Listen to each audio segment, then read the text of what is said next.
am Leslie Brickus. I am the author, lyricist and composer of the musical Dr. Dolittle. And I am Mark Williams, and I am a British character actor, and I'm about to play, very excited about it, Dr. Dolittle. Dr. Dolittle began over half a century ago.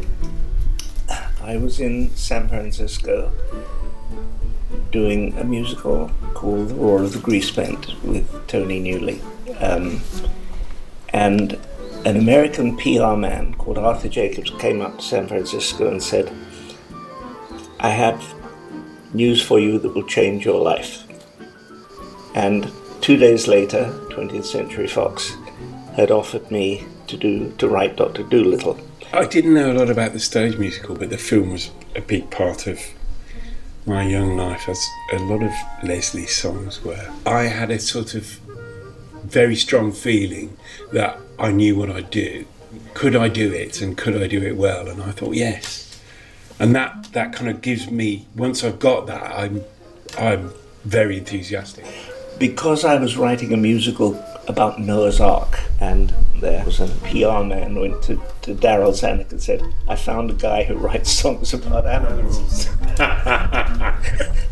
And that is literally how they came to approach me. They gave me the 12 Dr. Dolittle books, and I decided not to get into them until I thought, what's the film about? It's about a man who learns to talk to animals. And so I wrote a song that first day called Talk to the Animals.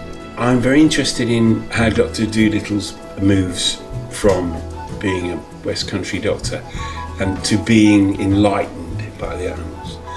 And it's such a brilliant idea that he can go from one world into a complete open universe which nobody else really has access to. And I think that it's his joy and his enthusiasm at being able to talk to the animals, which is why that's such a fantastic song, because it's so full of that incredible awakening he has. I've written 3 new songs for this version, and we realized that Dr. Dolittle could not only talk to the animals, but we could learn, the human being could learn from the animals about their patterns of behavior, and so it's a two-way traffic, as it were.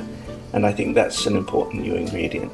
The animals help Dolittle solve all his problems. And of course, Dolittle thinks that animals are much nicer than people. There is that, yes. And he's not very good with people.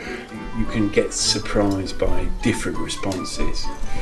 The shading of the show can change subtly when you're in different places, because people get different things, and they're often really surprising. I'm delighted that we're going to have a great experience of working together.